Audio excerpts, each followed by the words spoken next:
मैं जैसे सर ने मेरा इंट्रोडक्शन दिया है, मेरा नाम शुभम राव है एंड मैं लास्ट मोर देन 5 ईयर से मैं एक्सपोर्ट कर रहा हूँ एंड काफ़ी लोगों को मैंने एक्सपोर्ट में ट्रेन भी किया है। काफ़ी स्टूडेंट्स हैं मेरे, उन्होंने नए नए मार्केट में जो उनके एग्जिस्टिंग और न्यू प्रोडक्ट है वो भी उन्होंने एक्सपोर्ट किया है। ठीक है।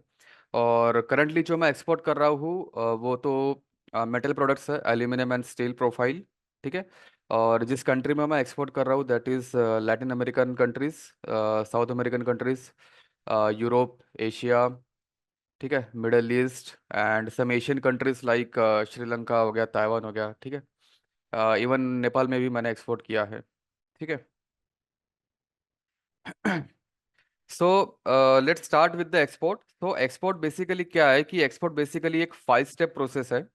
ठीक है, जिसमें फर्स्ट स्टेप है कंपनी रजिस्ट्रेशन, सेकंड है प्रोडक्ट सिलेक्शन, थर्ड है market selection and fourth buyer identification and then dispatch and documentation. ठीक है। सो ये बेसिक, ये 5 जो स्टेप्स है ये बेस है एक्सपोर्ट का, जिसमें आपका मेन फोकस होना चाहिए product selection, market selection and buyer identification. ठीक है। तो आपको एज अ वर्क करना पड़ेगा डील ब्रेकर। ठीक है।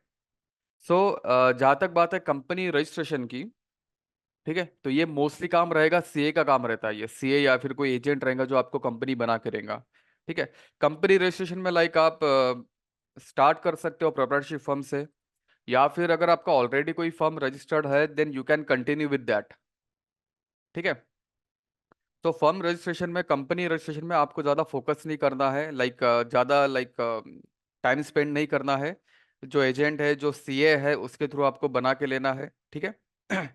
सबसे इम्पॉर्टेंट है, अगर ये 5 में से सबसे इम्पॉर्टेंट अगर कोई पैरामीटर है एक्सपोर्ट स्टार्ट करने के लिए, ठीक है, तो I will give like more weightage on the product selection. सबसे इम्पॉर्टेंट होता है प्रोडक्ट सिलेक्शन, क्योंकि ये प्रोडक्ट ही आपको बताएगा कि लाइक एक्सपोर्ट में आपको पेमेंट टर्म्स क्या मिल सकता है, आपको मार्जिन कितना मिल सकता है। ये सब कुछ डिपेंड रहता है प्रोडक्ट सिलेक्शन पे। ठीक है, प्रोडक्ट सिलेक्शन सबसे इंपॉर्टेंट रहता है एक्सपोर्ट में। ठीक है। मार्केट सिलेक्शन सबसे इजी पार्ट है। ठीक है। कुछ ऑनलाइन टूल्स है, जैसे कुछ वर्ल्ड ट्रेड ऑर्गेनाइजेशन के कुछ ऑनलाइन टूल्स आते हैं। ठीक है। नॉर्मली जब ये ट्रेनिंग सेशन रहता है तो मैं खुद वो अकाउंट बना के देता हूँ स्टूडेंट्स को। ठीक है। तो ये मार्केट सिलेक्शन हार्डली 5 मिनट का काम है। ये सबसे इजी पार्ट है एक्सपोर्ट का, कि अगर आपने कोई एक्स प्रोडक्ट सिलेक्ट किया है तो उसके हिसाब से इसका मार्केट क्या रहेगा। सॉरी। सो मार्केट सिलेक्शन सबसे इजी पार्ट होता है ये 5 स्टेप में। देन इसके बाद आता है बायर आइडेंटिफिकेशन। ठीक है, जो प्रोडक्ट आपने सिलेक्ट किया, जो मार्केट आपने सिलेक्ट किया, ठीक है, उस मार्केट में आपको बायर्स ढूंढना है, उनको ट्रैक करना है, उनसे इंक्वायरी निकालना है। ठीक है, और डील क्रैक करना है। तो ये आपका ये जो 3 स्टेप्स है ये सबसे इंपॉर्टेंट है, product selection, market selection and buyer identification. ठीक है। इसके बाद डिस्पैच एंड डॉक्यूमेंटेशन का आता है, जब आपका ऑर्डर कंफर्म हो जाता है। ठीक है, ऑर्डर कंफर्म होने के बाद मैक्सिमम जो रोल रहेगा इसमें वो सीएचए एंड फ्रेट फॉरवर्डर का रहेगा। ठीक है, डिस्पैच एंड डॉक्यूमेंटेशन में। ठीक है। तो ये सब हम डिस्कस करेंगे, ठीक है, सेशन में। तो जहाँ तक बात है कंपनी रजिस्ट्रेशन की, कंपनी रजिस्ट्रेशन या फिर फॉर्म रजिस्ट्रेशन, ठीक है, ये जैसे मैंने आपको कहा कि पूरा सीए का काम है ये। ठीक है। तो इसमें लाइक अगर आपका कोई फर्म ऑलरेडी रजिस्टर्ड है देन इट्स ओके। अगर फर्म रजिस्टर्ड नहीं है then I will suggest you to start with the proprietorship firm. बाद में आप उसको एक्सटेंड कर सकते हैं, LLP, private limited, whatever you want आप कर सकते हो। बट स्टार्ट करना है तो एज अ प्रोप्राइटरशिप फर्म ही आप स्टार्ट कीजिए। ठीक है। जीएसटी, उद्योग आधार, ठीक है, जो भी सीए आपको जो भी डॉक्यूमेंट्स बताएंगा वो डॉक्यूमेंट्स आप सीए से बनवा के लीजिएगा। ठीक है। तो फर्म रजिस्ट्रेशन में, कंपनी रजिस्ट्रेशन में इतना ज़्यादा कुछ आपको स्ट्रेस लेना नहीं पड़ेगा। ठीक है। करंट अकाउंट, ठीक है, करंट अकाउंट बनाना पड़ेगा आपको, एक अच्छे बैंक से बनाना पड़ेगा। जो भी आपके नियर बाय अच्छी बैंक है वहां से आपको करंट अकाउंट बनाना पड़ेगा। ठीक है। एंड करंट अकाउंट के साथ साथ आपको वहां से बैंक से एडी कोड भी बनाना पड़ेगा। What is AD code? AD code है ऑथराइज डीलर कोड। ठीक है। इन शॉर्ट क्या होता है कि आपके फर्म का पोर्ट पर, जो भी नियर बाय पोर्ट है जहां से भी आप एक्सपोर्ट करोगे, सो आपके फर्म का पोर्ट पर registration, that is AD code. ठीक है, इन सिंपल लैंग्वेज। ठीक है। इसके बाद रहता है आईसी। आईसीएन क्या होता है? आईसीएन इंपोर्ट एक्सपोर्ट कोड होता है। ठीक है। सो इंपोर्ट एक्सपोर्ट कोड यही रहता है आपका इंपोर्ट एक्सपोर्ट का लाइसेंस। ठीक है। अगर आप प्रोप्राइटरशिप फर्म से आप स्टार्ट करोगे तो जो आपका पैन नंबर है वही आपका आईसी नंबर बन जाएगा। ठीक है। चलो इसके बाद है आरसीएमसी। ये जो आईसी रहता है ना, इंपोर्ट एक्सपोर्ट कोड, ये आईसी बनता है डीजीएफटी से। अभी डीजीएफटी क्या है? DGFT means directorate general of foreign trade. ठीक है। सो इंडिया में जो भी इसकी अपेक्स बॉडी है, लाइक टॉप पे तो आता है मिनिस्ट्री ऑफ कॉमर्स, आता है मिनिस्ट्री ऑफ कॉमर्स के अंडर में डीजीएफटी आता है, directorate general of foreign trade. So import export से रिलेटेड जो भी रूल्स एंड रेगुलेशंस है वो सारा डीजीएफटी ही लेता है। ठीक है। तो डीजीएफटी डीजीएफटी ही आपको इंपोर्ट एक्सपोर्ट कोड देता है, आईसी। ठीक है। ये आईसी आपका सीए भी आपको बना के दे सकता है। ठीक है। चलो उसके बाद क्या है? उसके बाद है आरसीएमसी, रजिस्ट्रेशन कम मेंबरशिप सर्टिफिकेट। ठीक है। सो क्या होता है कि इंडिया से more than 10,000 product, different different product export होते हैं। ठीक है। अभी क्या होता है कि कुछ नए एक्सपोर्टर भी आते हैं। ठीक है। कुछ ऐसे एक्सपोर्टर आते हैं उनको प्रोडक्ट का नॉलेज नहीं है, उनको मार्केट का नॉलेज नहीं है। ठीक है। सो डीजीएफटी ने क्या किया? डीजीएफटी ने इंडस्ट्री वाइज, ठीक है, सेक्टर वाइज एक्सपोर्ट को प्रमोट करने के लिए एक्सपोर्ट प्रमोशन काउंसिल्स बनाए हैं। ठीक है। जैसे अगर आपको एग्रो प्रोडक्ट में डील करना है, एग्रो प्रोडक्ट्स आपको एक्सपोर्ट करना है, तो उसके लिए डीजीएफटी ने अपेडा बनाया है। तो आपको क्या करना पड़ेगा? आपको अपेडा का मेंबर, लाइक आपको मेंबरशिप लेना पड़ेगा। ठीक है। तो जैसे ही आप अपेडा के मेंबर बन जाओगे आपको अपेडा आरसीएमसी दे देगा। ठीक है। सपोज किसी को अगर स्पाइसेस एक्सपोर्ट करना है, मसाले एक्सपोर्ट करना है, ठीक है, तो मसाले एक्सपोर्ट करने के लिए डीजीएफटी ने स्पाइस बोर्ड बनाया है। तो आपको स्पाइस बोर्ड का मेंबर बनना पड़ेगा। जैसे ही आप स्पाइस बोर्ड का मेंबर बन जाओगे, ठीक है, स्पाइस बोर्ड का मेंबर बनने के बाद आपको स्पाइस बोर्ड का आरसीएमसी मिल जाएगा, एक सर्टिफिकेट मिल जाएगा। ठीक है। इसके अलावा अदर डॉक्यूमेंट्स भी रह सकते हैं, और भी डॉक्यूमेंट्स रह सकते हैं, वो डिपेंड करेगा कि आपने प्रोडक्ट कौन सा सिलेक्ट किया। ठीक है। चलो अभी इतना बड़ा एक्सपोर्ट है, इतना बड़ा है, लाइक 180 190 कंट्रीज के बीच में ट्रेड होता है, व्यापार होता है। तो कोई ना कोई ऐसी इंटरनेशनल बॉडी रहेंगी जो सारे रूल्स एंड रेगुलेशंस बनाती है। ठीक है। सो इंटरनेशनल लेवल पे ये चार बॉडीज है। इंटरनेशनल चैम्बर ऑफ कॉमर्स, जिसका हेडक्वार्टर पेरिस में है। ठीक है। WTO, World Trade Organisation Geneva. WCO, World Custom Organisation, UN, United Nations. ठीक है। तो इंटरनेशनल लेवल्स पर जो भी एक्सपोर्ट इंपोर्ट में जो भी डिलीवरी टर्म्स रहते हैं, जिसको हम इनको टर्म्स कहते हैं, इंटरनेशनल कमर्शियल टर्म्स, या फिर जो भी पेमेंट टर्म्स रहते हैं, ये सारा आईसीसी, डब्ल्यूटीओ ये सब लेता है। ठीक है। इसके अलावा लोकल बॉडीज भी है जो इंडिया लेवल पर सारे रूल्स एंड रेगुलेशंस बनाती है। ठीक है। जैसे टॉप पे आता है ministry of commerce. Ministry of commerce के अंडर डीजीएफटी आता है, जैसे मैंने अभी आपको एक्सप्लेन किया है। डीजीएफटी के अंडर में आता है एक्सपोर्ट प्रमोशन काउंसिल। ठीक है। इसके अलावा और भी लोकल बॉडीज है, जैसे बैंक्स भी हो गया, इन्हें बैंक बैंक में आरबीआई भी हो गया। ठीक है। क्योंकि जो भी आपका इंटरनेशनल पेमेंट का ट्रांजैक्शन रहेगा वो सारा बैंक टू बैंक रहेगा, डॉलर में रहेगा। तो आरबीआई का भी रोल आता है इसमें। आरबीआई का एक एक्ट है, FEMA act, foreign exchange management act 1999। ठीक है। सिंपल टर्म में क्या है कि जो भी आप इंडिया का रिसोर्स आप अदर कंट्री में आप एक्सपोर्ट करते हो, तो उसके अगेंस्ट में कुछ ना कुछ फॉरेन करेंसी आनी चाहिए। सिंपल लॉ है उसका। ठीक है। सिमिलरली इंपोर्ट के केस में भी ऐसा ही है कि आप कुछ बाहर से अगर कुछ इंपोर्ट कर रहे हो तो उसको पेमेंट जाना चाहिए। तो ये फॉरेन एक्सचेंज मैनेजमेंट एक्ट, ये आरबीआई इसको रेगुलेट करता है। ठीक है। चलो इसके बाद अभी जैसा सर ने कहा था कि लाइक हमारा जो ट्रेड डिफिशिएट है वो काफ़ी बढ़ रहा है। ट्रेड डिफिशिएट यानी क्या होता है कि सिंपल लैंग्वेज में किसी भी कंट्री का एक्सपोर्ट माइनस इंपोर्ट। ठीक है। तो ट्रेड डिफिशिएंट में क्या होता है कि अगर किसी कंट्री का इंपोर्ट ज़्यादा है, एक्सपोर्ट कम है, तो वो कंट्री ट्रेड डिफिशिएट कहलाती है। ठीक है। जो हमारा एक कंट्री का जो ट्रेड बैलेंस है वो निगेटिव में है। ठीक है। तो अभी करंटली क्या हो गया, कुछ महीनों से लाइक इंपोर्ट काफ़ी ज़्यादा हो रहा है इंडिया में। ठीक है। और एक्सपोर्ट कम हो रहा है, as compare to export import काफ़ी ज़्यादा हो रहा है। ठीक है। और जैसा सर ने कहा था कि चाइना जो है सरप्लस कंट्री है, लाइक देखो चाइना जो है वो भी सेकंड थर्ड नंबर का टॉप इंपोर्टर है वर्ल्ड में, बट वो नंबर वन एक्सपोर्टर भी है। चाइना का पॉलिसी क्या है? चाइना इंपोर्ट क्या करता है? चाइना भी लाइक अच्छा खासा सबसे इंडिया से बड़ा इंपोर्टर है वो। ठीक है। बट चाइना का पॉलिसी क्या है? चाइना इंपोर्ट क्या करता है? चाइना ऐसे फिनिश गुड्स वगैरह इंपोर्ट नहीं करता है। चाइना इंपोर्ट करता है रॉ मटेरियल या फिर स्क्रैप, वो सब इंपोर्ट करता है वो, उसको रिसाइकल करता है और उसी को एक्सपोर्ट करता है। इसलिए चाइना इंपोर्ट में भी टॉप पे आता है, टॉप 3 में आता है, और एक्सपोर्ट में तो टॉप में है ही वो। और उसका जो ट्रेड बैलेंस है वो पॉजिटिव है, सरप्लस है। ठीक है, जैसा सर ने कहा अभी वैसा, ठीक है। तो चाइना जो है एक सरप्लस कंट्री है। बट इंडिया जो है अभी थोड़ा, इंडिया का जो ट्रेड डिफिशिएट है वो बढ़ रहा है। ठीक है, अभी हमारा इंपोर्ट बढ़ रहा है और एक्सपोर्ट कम हो रहा है। ठीक है। सो अभी गवर्नमेंट भी चाहती है कि इंडिया से ज़्यादा से ज़्यादा एक्सपोर्ट हो। अभी आपने काफ़ी न्यूज़ भी सुना होगा कि लाइक लाइक डॉलर आईएनआर का जो रेट चल रहा है। ठीक है। सो अगर हमारा एक्सपोर्ट बढ़ेगा तो ये सीधा डॉलर आईएनआर, लाइक हमारा जो आईएनआर है वो थोड़ा, हमारी जो करेंसी है वो स्ट्रांग हो जाएगी। ठीक है, एक्सपोर्ट का भी इसमें डायरेक्ट रोल रहता है।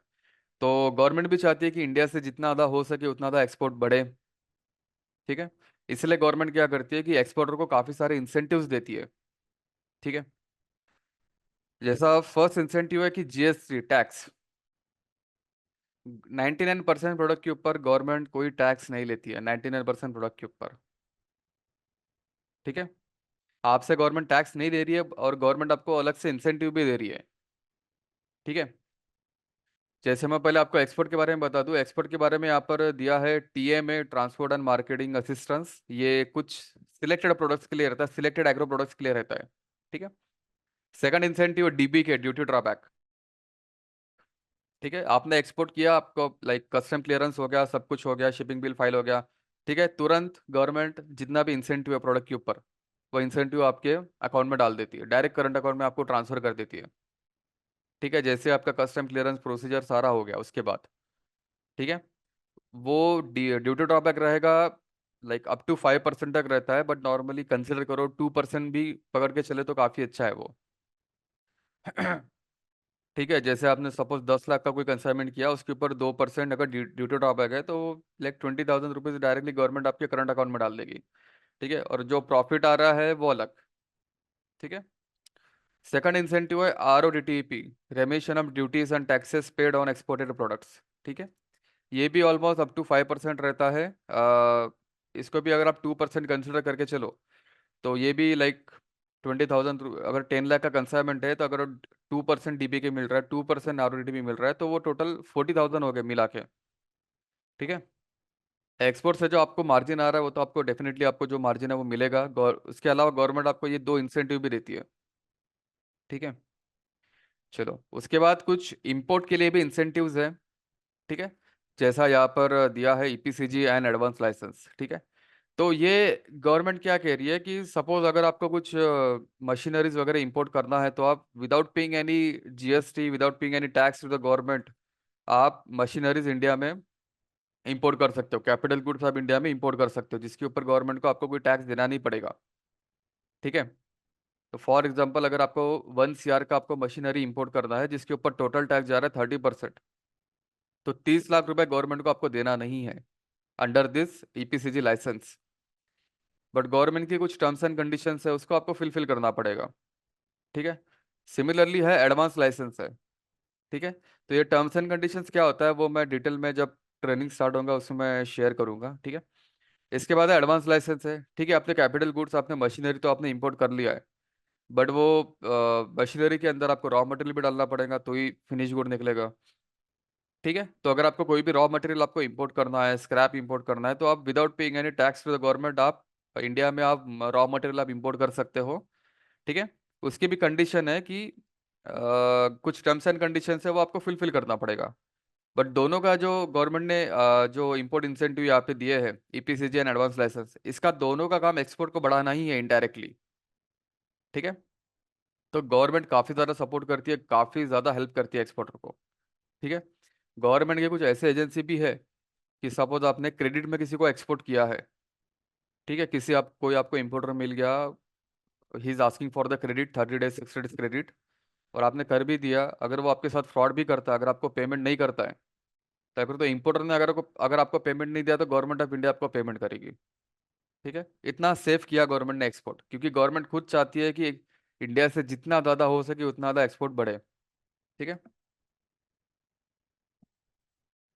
चलो इसके बाद है कुछ इनको टर्म्स इंटरनेशनल कमर्शियल टर्म्स, इसको डिलीवरी टर्म्स भी कहा जाता है, जो कि इंटरनेशनल लेवल पर सेम रहता है। ठीक है। जैसे हो गया कुछ एक्स वर्क हो गया, एफओबी हो गया, C&F, CIF, DPU, DDP, ये नॉर्मली यूज किए जाते हैं ज्यादातर। ठीक है। किसी एक डिलीवरी टर्म में आपको इंपोर्टर के साथ काम करना पड़ेगा। ठीक है। ऐसे टोटल 11 इनकोटर्म्स होते हैं। ठीक है। तो ट्रेनिंग में हम सारा डिस्कस करेंगे, सारे 11 इनकोटर्म्स हम डिस्कस करेंगे। ठीक है। जो आपको इंसेंटिव आते हैं ना, वो इंसेंटिव आपको फैक्ट्री प्राइस पर नहीं आते हैं। ठीक है। जो आप यहाँ पर दिया है एक्स वर्क यानी फैक्ट्री प्राइस। सपोज अगर आपका फैक्ट्री रेट आ रहा है 100 रुपीज पर KG, पर उसमें आप ट्रांसपोर्टेशन ऐड करोगे, उसमें आप पोर्ट के चार्जेस ऐड करोगे। ठीक है। कंटेनर रेडी करके शिप के ऊपर आप कंटेनर को ट्रांसफर कर दोगे, वहां तक सपोज अगर वो आ रहा है 105 रुपीज पर KG, तो गवर्नमेंट जो आपको इंसेंटिव देती है वो आपको 100 रुपीज पर KG में नहीं देंगी, जो कि आपका फैक्ट्री प्राइस है। गवर्नमेंट आपको इंसेंटिव देगी FOB प्राइस पर, जो कि 105 रुपीज पर KG आ रहा है। ठीक है। इसके बाद कुछ इंटरनेशनल पेमेंट टर्म्स भी है, जैसे एडवांस पेमेंट टर्म्स है, लेटर ऑफ क्रेडिट है, documents against payment, cash against document, DP CAD, and last है DA, डॉक्यूमेंट्स अगेंस्ट एक्सेप्टेंस। ठीक है। सो ये 4 इंटरनेशनल पेमेंट टर्म्स है, मोस्टली इसमें काम किया जाता है। ठीक है। मैं 5 साल से एक्सपोर्ट कर रहा हूँ, मैंने सिर्फ 2 ही पेमेंट टर्म में काम किया, एडवांस पेमेंट जिसमें 100% एडवांस, पार्ट एडवांस दोनों में मैंने काम किया है, and letter of credit. Letter of credit safe payment term है, जिसमें बैंक की गारंटी रहती है। ठीक है। एक बार इंपोर्टर ने अगर LC ओपन कर दिया तो उसका काम वहीं पे खत्म, उसको पेमेंट के लिए आपको कुछ नहीं कहना है। बैंक की जो भी प्रोसीजर है वो आपको फॉलो करना है और आपको पेमेंट आ जाएगा। ठीक है। तो मैं LC और एडवांस पेमेंट टर्म इसी पेमेंट टर्म में काम करता हूँ। DP और DA थोड़ी रिस्की कैटेगरी में आते हैं। ठीक है। सो जब भी ये ट्रेनिंग सेशन होता है तो ट्रेनिंग सेशन में सबसे मेरा इंपॉर्टेंट टॉपिक रहता है प्रोडक्ट सिलेक्शन। ठीक है। तो मैं कुछ ऐसे प्रोडक्ट आपके साथ डिस्कस करता हूँ कि जिस प्रोडक्ट में आपको 100% एडवांस आ जाएगा। ठीक है। मेरे काफी सारे स्टूडेंट है जो उद्योग वर्धिनी से भी गए हैं, लाइक वो 100% एडवांस में काम कर रहे हैं। ठीक है। चलो। इसके बाद है इंटरनेशनल लॉजिस्टिक्स। ठीक है। तो उन्होंने वही प्रोडक्ट में डील किया जो प्रोडक्ट के बारे में मैंने उनको बताया था। ठीक है। काफी अच्छा प्रोडक्ट है, काफी हाई मार्जिन है, और पेमेंट भी पूरा 100% एडवांस आ रहा है। पेमेंट 100% एडवांस आ रहा है, दैट मीन्स इन्वेस्टमेंट उनका जीरो है। ठीक है। चलो, international logistics. So export import में काफ़ी सारे ऐसे कंटेनर्स यूज़ किए जाते हैं, 20 फीट 40 फीट। तो ये 20 फीट 40 फीट क्या रहता है, 20 फीट 40 फीट इसका ये लेंथ होता है। ठीक है। चलो, उसके बाद रहता है इसका ग्रॉस वेट यानी net weight of the product plus packing जो कंटेनर के अंदर स्टफ होगा। ठीक है। तो ये ग्रॉस वेट, नेट वेट, ये आपको सब कस्टम में देना पड़ता है, at the time of custom clearance सारी एक्टिविटीज होती है। ठीक है। टाइप ऑफ कंटेनर में मोस्टली 2 टाइप के कंटेनर ज़्यादा यूज़ किया जाता है, एक तो रहता है ड्राई कंटेनर। ठीक है। एक रहता है रेफर कंटेनर। रेफर कंटेनर यानी ऐसा कंटेनर रहता है जिसमें टेम्परेचर एंड मॉइस्चर दोनों कंट्रोल किया जाता है। ये स्पेशली पेरिशेबल प्रोडक्ट के लिए यूज़ किया जाता है। ठीक है। इसके बाद कुछ हाँ, शिपिंग कंपनी में देखो, शिपिंग कंपनी का काफ़ी आपको हेल्प मिलता है। ठीक है। जैसे शिपिंग कंपनी में होता है एक CHA होता है, कस्टम हाउस एजेंट रहता है, और एक फ्रेट फॉरवर्डर रहता है। ठीक है। Without CHA, without freight forwarder आप लोग एक्सपोर्ट नहीं कर सकते, आपको इनका हेल्प लेना ही पड़ेगा। और जो CHA रहता है वो लाइक मोर देन 50% काम डॉक्यूमेंटेशन का वो सारा CHA ही हैंडल करता है। तो डिस्पैच एंड डॉक्यूमेंटेशन में भी आपको लाइक ज़्यादा उसमें स्ट्रेस नहीं लेना है, वो सारा CHA एंड फ्रेट फॉरवर्डर दोनों हैंडल करते हैं वो। ठीक है।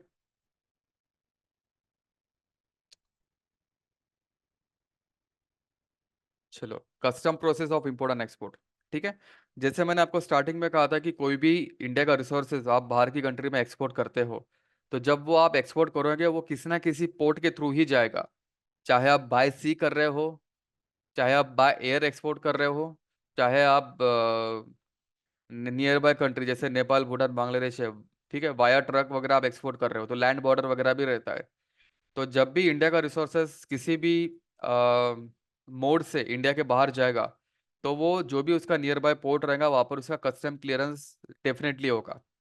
कस्टम क्लियरेंस यानी क्या होता है कि जो भी रिसोर्सेज आप बाहर भेज रहे हो, एक्सपोर्ट कर रहे हो, ठीक है, तो उसका पूरा डॉक्यूमेंटेशन, रिकॉर्ड कीपिंग, चेकिंग सब गवर्नमेंट के साथ रहता है। ठीक है। तो जब भी आप एक्सपोर्ट करोगे तो एक्सपोर्ट के टाइम में जब आपका कस्टम क्लियरेंस की एक्टिविटी सारी हो जाएंगी, तो कस्टम आपको आपको शिपिंग बिल देता है। ठीक है। और जब भी आप इंपोर्ट करोगे तो इंपोर्ट के केस में कस्टम क्लियरेंस होने के बाद आपको बिल ऑफ एंट्री दिया जाता है। So this are the proof of import and export. ठीक है। एंड इसके बाद आता है बिल ऑफ लेडिंग। ये काफी इंपॉर्टेंट डॉक्यूमेंट रहता है, ये शिपिंग लाइन आपको देती है। ठीक है। सो जैसे ही सपोज अगर आप जेएनपीटी पोर्ट मुंबई से आपने कुछ कंटेनर, आपने एक कंटेनर आपने एक्सपोर्ट किया है, तो जैसे ही वो जेएनपीटी पोर्ट से निकल जाएगा तो शिपिंग लाइन एक बिल ऑफ लेडिंग बनाती है, बीएल। ये काफी इंपॉर्टेंट डॉक्यूमेंट रहता है एक्सपोर्ट में। ठीक है। ये तीनों डॉक्यूमेंट, तीनों means shipping bill and bill of lading, ये काफी इंपॉर्टेंट रहता है एक्सपोर्ट में। ठीक है। इसके बाद कस्टम ड्यूटी। देखो, एक्सपोर्ट में 99% प्रोडक्ट के ऊपर कोई इंपोर्ट ड्यूटी नहीं है, बट हाँ अगर आप इंपोर्ट करोगे तो इंपोर्ट में अच्छी खासी इंपोर्ट ड्यूटी है। ठीक है। आपको इंपोर्ट ड्यूटी भी देना पड़ेगा, उसके ऊपर आपको टैक्स, जीएसटी वगैरह वो सब कुछ भी देना पड़ेगा। ठीक है। बाकी सीएच तो मैंने बता दिया कि मैक्सिमम काम आपके डिस्पैच एंड डॉक्यूमेंटेशन, जो मैंने लास्ट स्टेप बताया था, फिफ्थ स्टेप बताया था, डिस्पैच एंड डॉक्यूमेंटेशन का मैक्सिमम काम का सीएचए करता है। ठीक है। सो एज ए एक्सपोर्टर आपका मेन टास्क क्या रहेगा? ठीक है। एज ए एक्सपोर्टर आपका मेन काम है, आपको एक प्रोडक्ट सिलेक्ट करना है, सबसे इंपॉर्टेंट। ठीक है। Selecting a good, low competitive and high marginal product. तो इसके प्रोडक्ट सिलेक्शन के काफ़ी सारे क्राइटेरियाज रहते हैं। ठीक है। तो जब ये सेशन होता है प्रोडक्ट सिलेक्शन का, मैं 2 दिन कंडक्ट करता हूँ प्रोडक्ट सिलेक्शन, क्योंकि सबसे इंपॉर्टेंट यही रहता है। ठीक है। तो उसमें मैं डायरेक्टली मैं क्राइटेरिया भी बताता हूँ और मैं आपको प्रोडक्ट भी बताता हूँ। ठीक है। इवन मैं आपको ये भी बताता हूँ कि ओवरसीज मार्केट में इसका प्राइस क्या चल रहा है। ठीक है। तो selecting a good, low competitive and high marginal product is very important. ठीक है। इसके बाद है short list the target countries. ये सबसे इजी पार्ट है, सबसे इजी पार्ट है। ठीक है। ये पूरा आपको with the help of online tool ही करना पड़ेगा। आपको सारे एग्जैक्ट नंबर मिल जाएंगे आपको, कि अगर एक पर्टिकुलर प्रोडक्ट है तो वो एक पर्टिकुलर कंट्री कितना क्वांटिटी में, कितना वैल्यू में इंपोर्ट कर रही है। ठीक है। इसके बाद है identifying and verifying the buyer. ठीक है। आपको जो मार्केट आपने सेलेक्ट किया उसमें बायर ढूंढना है। बायर ढूंढने के भी काफी सारे सोर्सेज है, मल्टीपल सोर्सेज है, फ्री भी है, पेड भी है। ठीक है। तो ये भी इजी पार्ट है। सोर्सेज, जो सोर्सेज मैं आपको बताऊंगा वो सोर्सेज के थ्रू बायर्स को कैसे आइडेंटिफाई करना। ठीक है। बायर को आइडेंटिफाई करने के बाद उसको टैप कैसे करना। काफी लोग क्या करते हैं, काफी नए नए एक्सपोर्टर रहते हैं, वो ब्लाइंडली मेल शूट करते रहते हैं। ठीक है। वो वेबसाइट पर जाएंगे, वहां पर कॉन्टैक्ट लिस्ट में जाएंगे, वहां पर info@ वाला ईमेल आईडी मिल जाएगा। उस पर वो ब्लाइंडली कंटिन्यू 10 10 12 12 दिन तक मेल डालते रहते हैं और कोई रिप्लाई नहीं आता है। तो ये सही तरीका नहीं है। ठीक है। तो मैं आपको कुछ तरीके बताऊंगा, कुछ कि आज के टाइम के हिसाब से आप बायर को कैसे टैप कर सकते हो। ठीक है। तो इसके कुछ प्रूवन मेथड है जो मैं भी यूज करता हूँ, वो भी मैं आपके साथ शेयर करूंगा। ठीक है। एंड आपको बायर को टैप करना है, उससे इंक्वायरी निकालना है, कॉस्टिंग भी करना है। कॉस्टिंग भी इंपॉर्टेंट रहता है, क्योंकि सबसे पहला जो जजमेंट आता है बायर की तरफ से वो आता है आपकी प्राइस के ऊपर, कि आप प्राइस क्या कोट कर रहे हो। ठीक है। ऐसा नहीं होना चाहिए कि भाई अदर इंपोर्टर्स कोट कर रहे हैं $500 पर मेट्रिक टन और आपका ऑफर जा रहा है $1200 पर मेट्रिक टन। सो वो तो सेंस नहीं करेगा ना। तो कॉस्टिंग भी इंपॉर्टेंट रहता है। कॉस्टिंग भी काफ़ी लाइक वो सिखाना पड़ेगा कि एक्सपोर्ट में कॉस्टिंग कैसे की जाती है। ठीक है। ये कॉस्टिंग भी इंपॉर्टेंट है, क्योंकि पहला जजमेंट कॉस्टिंग के ऊपर आता है। सेकंड जजमेंट आएगा कि अगर आपको उसको लाइक आपका प्राइस एंड आपने अच्छे से उससे अगर निगोशिएट किया है तो वो एक सैंपल बुला लेगा। ठीक है। सेकंड जजमेंट आता है सैंपल के ऊपर। तो अगर उसने सैंपल बुला लिया, ठीक है, आपने चेक किया सॉरी आपका जो क्लाइंट है वो चेक करेगा सैंपल कैसा है, सैंपल उसको अच्छा लगा तो देन थर्ड स्टेप रहेगा कि वो डेफिनेटली आपको एक ट्रायल ऑर्डर जरूर देगा। वो आपकी प्राइस भी अच्छी है, आपका सैंपल भी अच्छा है, क्वालिटी भी अच्छा है, एक ट्रायल ऑर्डर करेगा वो। ठीक है। ट्रायल ऑर्डर होने के बाद, ट्रायल ऑर्डर भी आपने अच्छे से कर लिया, then you will be his regular customer. ठीक है। He will be your regular customer. ठीक है। तो ये ऐसा पूरा प्रोसेस रहता है एक्सपोर्ट इंपोर्ट में। ठीक है। एंड इसके बाद आता है डॉक्यूमेंटेशन वाला पार्ट। तो एक्सपोर्ट में आपको कुछ ज़्यादा डॉक्यूमेंट नहीं बनाने पड़ेंगे। ठीक है। कुछ इन्वॉइसेस बनाना पड़ेगा, proforma invoice, commercial invoice, packing list, ये कंपलसरी है। 3 डॉक्यूमेंट तो आपको कंपलसरी बनाने पड़ेंगे। जो आपका कस्टम हाउस एजेंट रहेगा वो भी आपसे यही डॉक्यूमेंट्स मांगेगा। ये डॉक्यूमेंट के बेसिस पे वो अदर डॉक्यूमेंट्स रेडी करेगा। ठीक है। अदर डॉक्यूमेंट्स भी रह सकते हैं, test certificate, certificate of origin, other documents भी रह सकते हैं। सर्टिफिकेट ऑफ ओरिजिन में भी काफ़ी दो टाइप के रहते हैं। ठीक है। तो ये सारा हम डॉक्यूमेंटेशन वाले पार्ट में हम डिस्कस करेंगे। अदर डॉक्यूमेंट रह सकते हैं depending on your product and depending on the country. ठीक है। जैसे देखो जैसे मैंने आपको कहा था कि मैंने मेटल प्रोडक्ट में मैं डील कर रहा हूँ। ठीक है। मेटल प्रोडक्ट में डील कर रहा हूँ। एंड इसके अलावा मैंने प्रीवियसली मैंने ग्रेप्स वगैरह भी एक्सपोर्ट किया, मैंने नासिक से ग्रेप्स भी एक्सपोर्ट किया है। यूरोप में मैंने एक्सपोर्ट किया है, नेदरलैंड में। ठीक है। तो उनके कंट्री का ये रूल है कि भाई कि आप अगर कोई भी खाने पीने की चीज़, एग्रीकल्चर प्रोडक्ट अगर आप हमारे कंट्री में इंपोर्ट कर रहे हो, यूरोप में आप इंपोर्ट कर रहे हो, तो आप हमको एक सर्टिफिकेट दिखाओ जिसमें ये ग्रेप्स का क्या लेवल तक पेस्टिसाइड एंड केमिकल ये सब यूज किए गए हैं। ठीक है। तो हमने क्या किया था कि हमने गैप सर्टिफिकेट रेडी किया था एज पर यूरोपियन स्टैंडर्ड। ठीक है। विदाउट गैप सर्टिफिकेट आपका जो भी एग्रो प्रोडक्ट है वो यूरोप में एंटर नहीं हो सकता है। ठीक है। वो यूरोप कस्टम में एंटर, लाइक उसका कस्टम क्लियरेंस होगा ही नहीं उसका। तो गैप सर्टिफिकेट नेसेसरी है। ठीक है। बट ये गैप सर्टिफिकेट आपको गल्फ में नहीं देना पड़ेगा, गल्फ में नहीं देना पड़ेगा। वो गैप सर्टिफिकेट आपको यूएसए में नहीं देना पड़ेगा। ठीक है। तो पर्टिकुलर प्रोडक्ट के पर्टिकुलर कंट्री में डिफरेंट डिफरेंट रूल्स रहते हैं। ठीक है। तो ये सारा हम सब डिस्कस करते हैं ट्रेनिंग सेशन में। ठीक है। सो Yes, अभी thank कुछ क्वेश्चंस, हाँ या please. yes, thank you, sir, for wonderful guidance and basically Shubham Rao sir ने हमें प्रैक्टिकली समझाया एक कैसे बिजनेस करना चाहिए, क्या क्या आपको प्रिलिमिनरी लेवल पे आपको इनिशियली क्या क्या चीजें लगती है, ये सब सारा सर ने गाइड किया है। मेन तो यही है कि आपका प्रोडक्ट सिलेक्शन ये सबसे इम्पोर्टेंट है, क्योंकि प्रोडक्ट सिलेक्शन पे मार्जिन डिपेंडेंट है। अगर आप ट्रेडिशनल एग्रीकल्चर प्रोडक्ट्स में करो तो उसमें ऑलरेडी कंपटीशन है और उसमें मार्जिन भी इतने अच्छे नहीं है। बट अगर आप वही प्रोसेस प्रोडक्ट में करो तो उसमें आपको सिग्निफिकेंट मार्जिन भी मिलता है। एट द सेम टाइम आपको इसमें कंपटीशन भी कम है। तो सबसे ज्यादा टाइम अपने प्रोडक्ट सिलेक्शन में करना चाहिए एंड फिर उसके बाद कंट्री सिलेक्शन, उसके जो बाकी चीजें, वो सारी चीजें में हम इस प्रोग्राम में आपको गाइड करते हैं। सो अभी हम आपके ऑडियंस के जो भी क्वेश्चंस हैं, हम सारे questions one by one cover करेंगे। आपको बिजनेस इस एक्सपोर्ट इंडस्ट्री में आपको आने के लिए जो भी क्वेश्चंस है, सारे क्वेश्चंस चैट बॉक्स पे डालिए। कुछ लोगों ने हैंड रेस किया था, तो हम हैंड रेस का जो ऑप्शन है वो towards end of the webinar रखेंगे। फर्स्ट आपके चैट बॉक्स के जो क्वेश्चंस है, हम वो सारे क्वेश्चंस वो कवर करेंगे। बिफोर स्टार्टिंग क्वेश्चंस, हमारे एक एक्स एल्यूमनाई है, अमोल देवरे जी, जो अभी आज के वेबिनार में जुड़े हुए हैं। उन्होंने इस प्रोग्राम का, हमारा इंपोर्ट एक्सपोर्ट का प्रोग्राम अटेंड किया था। सो हम हमारे हर वेबिनार में हमारे एल्यूमनाई को एक मौका देते हैं अपने बारे में थोड़ा और वाइडर ऑडियंस को गाइड करें, एंड अपना जो एक्सपीरियंस है उद्योग वर्धिनी के साथ एंड जो अपना खुद का बिजनेस करे उसके बारे में थोड़ा गाइड करें। Good evening sir. Yes, good evening. Yes. मैंने उद्योग वर्धिनी का कोर्स किया था। तो उसमें मेरे को जो पहले मैं मतलब काम करता था, पर मेरा एक्सपोर्ट का काम मतलब अलग क्लाइंट से चल रहा था, मतलब इंटरमीडिएटर से चल रहा था। जब से मैंने उद्योग वर्धिनी ज्वाइन किया, उसमें से सब डॉक्यूमेंटेशन क्या है सब वो मतलब जो भी सेशन में हुआ उसका सब स्टडी करके, और मैंने खुद ने सीधा जो सामने वाला जो क्लाइंट रहता है उससे एक्सपोर्ट चालू किया। तो अभी मेरा जो बेसिक प्रोडक्ट है वो ओनियन है। मैं इधर नासिक से करता हूँ, और नासिक में उमराना मंडी है, इधर चांदोड़ के पास में। तो उधर से एक्सपोर्ट का काम चालू है। तो मैं खुद इधर से मंडी से माल उठाता हूँ। और मेरा जो भी काम है वो बेसिकली दुबई और बांग्लादेश का है। तो इधर से मतलब जब मंडी स्टार्ट होता है तभी उधर से क्लाइंट का मीटिंग हो जाता है मेरा सुबह सुबह।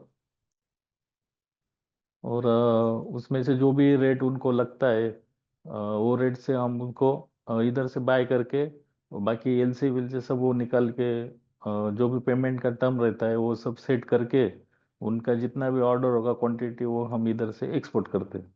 एंड सर, आपको प्रोग्राम का क्या क्या बेनिफिट होता है, और आपको पेमेंट टर्म्स है, प्रोडक्ट सिलेक्शन है, डॉक्यूमेंटेशन है, और क्या क्या हेल्प हो आपको? पहले क्या था, मेरा खाली दूसरे स्टेट के साथ काम चलता था, मतलब इधर से समझ लो कलकत्ता से, पंजाब में, हरियाणा में, यूपी में, इधर काम चलता था। पर जब से उद्योग वर्धनी का ये एक्सपोर्ट इंपोर्ट का कोर्स किया, तब से मेरे को समझ में आया कि खाली स्टेट में काम करने से हम अदर कंट्री में काम कर सकते हैं। तो उन्होंने जो भी डॉक्यूमेंटेशन बोले थे, जब अभी जो मैंने ये भी सेशन अभी थोड़ा सुना है, उसमें जो भी गवर्नमेंट की पॉलिसी रहती है और बाकी क्लाइंट का उधर से सब डॉक्यूमेंटेशन, समझ लो एलसी निकालना है, बैंक गारंटी, उसका उनको जो प्रोडक्ट अपन दे रहे हैं उसका, उनको भी उधर मतलब वो प्रोडक्ट अच्छा लगना चाहिए। अभी जो ओनियन का रहता है उनका क्राइटेरिया रहता है दुबई में कि 55+mm यही पैच हमको चाहिए। और बांग्ला का क्राइटेरिया रहता है 25 से 35 mm तक का ही पैच हमको लगेगा। तो उनका मतलब पहले क्या था कि खाली स्टेट में होता था अलग अलग, तो उसको के डॉक्यूमेंट की ज़्यादा हम्म। जरूरत नहीं थी, सब मतलब फोन पे ही काम हो जाता था। अभी सब डॉक्यूमेंटेशन ऑफिस में सुबह सुबह होता है, उसके हिसाब जिसका भी डील फाइनल हुआ तो उसको हम माल बेचते हैं। ग्रेट। एंड अभी क्या टर्नओवर कर रहे हो, कितना कितना वॉल्यूम में काम हो रहा है? मतलब अभी जब से स्टार्ट किया है उसमें 78 कंटेनर दुबई गए और 158 के लगभग लॉरी इधर से बांग्ला गया है। और बांग्लादेश में क्या रहता है, लॉरी से माल शिफ्ट होता है, कंटेनर नहीं लगता। और इधर दुबई के लिए कंटेनर लगता है शिप थ्रू। इधर बांग्ला का क्या है, रोड थ्रू ही जाता है। वाह, मतलब 200 से ज्यादा कंटेनर अगर हम पकड़े तो उतना। हाँ। एंड एक कंटेनर 30 टन का शायद होता है, हाँ 30। 30 टन 500, हाँ। और ओके। लॉरी भी 30 टन 500 का ही रहता है, 30 टन का। वाह, तो मतलब आपने इतने बड़े वॉल्यूम में काम अभी बढ़ा है आपका खुद का हाँ। एक्सपोर्ट में। Great great, thank you sir. बहुत अच्छा लगा आपका ये ग्रोथ देखते हुए, एक्सपोर्ट करते हुए। सर, इस वेबिनार में भी कुछ लोगों को ओनियन में काम करना है, तो आपका नंबर सर चैट बॉक्स पे डालिए, सो दैट वो लोग आपको कनेक्ट कर पाए एंड आप उनको भी हेल्प करें एक्सपोर्ट में आने के लिए, या मे बी आपके साथ वो बिजनेस भी कर सकता है। तो प्लीज आपका ठीक है, नंबर जिसको चैट। अभी आप जिसने भी ओनियन प्रोडक्ट लिया ना, मतलब समझ लो जिसको ओनियन प्रोडक्ट में डील करना है, एक्सपोर्ट करना है, तो उसको प्रोडक्ट लगेगा तो हमारे पास मतलब पैच का कोई टेंशन ही नहीं। इधर इतना बल्क में क्वांटिटी आता है, इधर आपको जितना ऑर्डर लगेगा उतना ऑर्डर इधर से मिल जाएगा। आप बोलेंगे 10 कंटेनर बना के दो, दिन में तो 10 बना के देंगे। जिसको भी डील करना होगा ओनियन ओनियन रिलेटेड, मतलब जो प्रोडक्ट चूज करेगा कि चलो हम ओनियन में करेंगे, तो उसको जो भी जरूरत लगेगा तो उसको टॉप टू बॉटम जो भी हेल्प लगेगा वो सब करेंगे, कोई टेंशन नहीं। Great great, thank you sir, Amol sir. बहुत अच्छा ओके, लगा थैंक। आपका कॉन्फिडेंस देख के, आपका ग्रोथ देख के। Wish you all the best, thank you for ठीक है, motivating. Thank you sir. Thank you. Yes, so ये है अमोल देवरे जी। उनका नंबर सर ने ऑलरेडी चैट बॉक्स पे डाला है, तो डू कांटेक्ट हिम। आपको अगर ओनियन में काम करना है तो आप जरूर उनको कांटेक्ट कीजिए। He is from Nashik and Nashik is known for onions. तो एक पूरे इंडिया का ओनियन हब अगर है रेड ओनियन का, तो वो नासिक है, तो वो उसमें काम कर रहे हैं। तो बहुत बड़े वॉल्यूम में काम कर रहे हैं। तो अगर किसी को करना है, आप इतने पूरे इंडिया से लोग जुड़े हुए हैं, तो हम हमारे हर वेबिनार में हमारे जो पास्ट एल्यूमनाई है, जिन्होंने काम बड़े लेवल पे आज काम कर रहे हैं, जो काम कर रहे हैं, तो उनको हम इसमें हमारे वेबिनार में इनवाइट कर दे, सो दैट उनका भी बिजनेस प्रमोट हो। एट द सेम टाइम आप लोगों को भी एक मोटिवेशन मिले कि यस, आप भी कर सकते हो, आप भी इसमें आ सकते हो। सो ये एक हमारा इंपोर्ट एक्सपोर्ट का उन्होंने जो प्रोग्राम किया था, मैं क्विकली कोर्स का इंफॉर्मेशन शेयर करता हूँ and then will start for Q&A। बहुत लोगों के ऑलरेडी क्वेश्चंस आ चुके हैं, तो मैं ज्यादा देर नहीं लूंगा एंड तुरंत हम Q&A पे शिफ्ट करेंगे।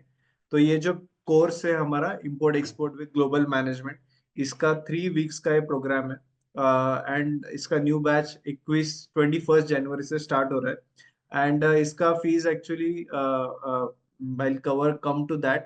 इस प्रोग्राम में आपको कॉम्प्रिहेंसिव लेवल पे सब चीजों पे गाइड करेंगे, बायर सर्च करने से लेके प्रोडक्ट सिलेक्शन से लेके सब इसको गाइडेंस करेंगे आपको। एक एल्यूमनाई कम्युनिटी का एक्सेस मिलेगा। जैसे ये अभी जैसे हमने जिनका अभी हमने सुना, तो ऐसे हमारे बहुत सारे एल्यूमनाइज है जो आज एक्सपोर्ट में काम कर रहे हैं। ये सारे लोग एक ग्रुप में कनेक्टेड है, तो आप इन सब लोगों के साथ एक दूसरे के साथ कनेक्टेड हो सकते हो एंड आप इनके साथ भी बिजनेस कर सकते हो। तो अलग अलग लोग हमारे अलग अलग इंडस्ट्री में काम कर रहे हैं। आज कोई ओनियन में कर रहा है, कोई एप्पल में कर रहा है, तो ये सारे लोग एक दूसरे के साथ कनेक्टेड है एक अलुमनाई ग्रुप में। तो वो कम्युनिटी का आपको एक्सेस मिलता है इस प्रोग्राम के द्वारा। इस प्रोग्राम में हम क्या क्या पढ़ाएंगे, तो सबसे पहले it starts with firm establishment. तो एक्सपोर्ट करने के लिए आपको कौन सा टाइप का फॉर्म बनाना है, क्या उसके लिए डॉक्यूमेंट्स लगते हैं। फिर उसके बाद गवर्नमेंट के क्या क्या लाइसेंसेस प्रोसेसेस है, डीजीएफटी लाइसेंस है, इंपोर्ट एक्सपोर्ट कोड है, आइडेंटिटी कार्ड है, एससीआईएस लाइसेंस है। तो क्या क्या चीज़ों का आपको इनिशियल लेवल पे ज़रूरत है, ये आपको हम गाइड करेंगे। फिर उसके बाद इंपोर्ट एक्सपोर्ट के इसेंशियल, तो डॉक्यूमेंट क्या लगते हैं। फिर उसके बाद बायर सर्च कैसे करना है, ऑफलाइन ढूंढना है, ऑनलाइन ढूंढना है, राइट कस्टमर कैसे ढूंढना है। फिर इनको टर्म्स क्या होती है, पैकेजिंग, परचेसिंग के बारे में गाइड करते हैं, direct deemed and third party export के बारे में आपको गाइड करते हैं। फिर उसके बाद प्रोडक्ट सिलेक्शन। तो प्रोडक्ट सिलेक्शन में आपको पेरिशेबल में करना है, नॉन पेरिशेबल में करना है। फिर उसके लिए सही सप्लायर कौन होगा, उसके लिए सही कस्टमर क्या होगा, new and innovative trending products क्या है जिसमें आपको बहुत हाई मार्जिन मिल सकता है, एंड ट्रेड पॉलिसी क्या है इंडिया का हर कंट्री के साथ। तो जैसे इंडिया के कुछ कंट्रीज के साथ फ्री ट्रेड एग्रीमेंट भी है। तो ये कोई कोई ऐसे कंट्रीज है, ऑस्ट्रेलिया ऐसे और भी कुछ नई कंट्रीज है कि जिनके साथ फ्री ट्रेड पॉलिसी हुआ है। तो ये कंट्रीज कौन सी है जिनके साथ हम काम कर सकते हैं। एग्रीकल्चर एक्सपोर्ट में क्या स्कोप है, ये भी हम आपको गाइड करेंगे। पोस्ट क्वारंटाइन में क्या क्या रेगुलेशंस आए हैं। फिर उसके बाद ईसीजीसी का रोल क्या है, कस्टम हाउस एजेंट का क्या रोल है, ये हम आपको गाइड करेंगे। फिर लॉजिस्टिक्स एंड ट्रांसपोर्टेशन के क्या मेथड्स है, हर एक मेथड में क्या कॉस्टिंग लगता है, ये आपको पूरा गाइड करेंगे।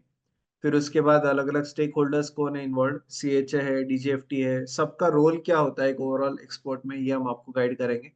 एंड देन उसके बाद पेमेंट एंड पेमेंट टर्म्स, तो इंटरनेशनल पेमेंट टर्म क्या होती है, उसके आपको लैंडिंग कॉस्ट शीट कैसे बनाना है, बिलिंग कोटेशन कैसे बनाना है, ये आपको पूरा गाइड करते हैं। सेफ पेमेंट मेथड क्या है, आपका पेमेंट गारंटेड कैसे आएगा, ये कैसे इंश्योर करना है, ये हम आपको गाइड करते हैं। 100% एडवांस में कैसे करना है, ये भी हम आपको गाइड करते हैं। फिर इसके बाद गवर्नेंस क्या है, इसमें इंपोर्ट एक्सपोर्ट की पॉलिसीज क्या है, गवर्नमेंट ऑफ इंडिया आपको क्या इंसेंटिव देता है, क्लेम देता है, ये भी हम आपको गाइड करेंगे। इंपोर्ट एक्सपोर्ट के स्कीम्स, रॉड टैप जैसे बताया, टीएमए, ड्यूटी ड्रॉबैक, ये आपको गाइड करेंगे। एंड फिर कुछ ऐसे क्वेश्चंस, कॉमन क्वेश्चंस की जो आते हैं हमें इन जनरल, तो वो सारे क्वेश्चंस भी हम आपको गाइड करेंगे कि हम छोटे क्वांटिटी में भी कर सकते हैं क्या, क्या बड़े क्वांटिटी में ही करना चाहिए, हम कौन से बैंक में अकाउंट ओपन करना चाहिए, ऐसे बहुत सारे क्वेश्चंस आते हैं। तो ये सारे क्वेश्चंस भी हम आपको एड्रेस करेंगे।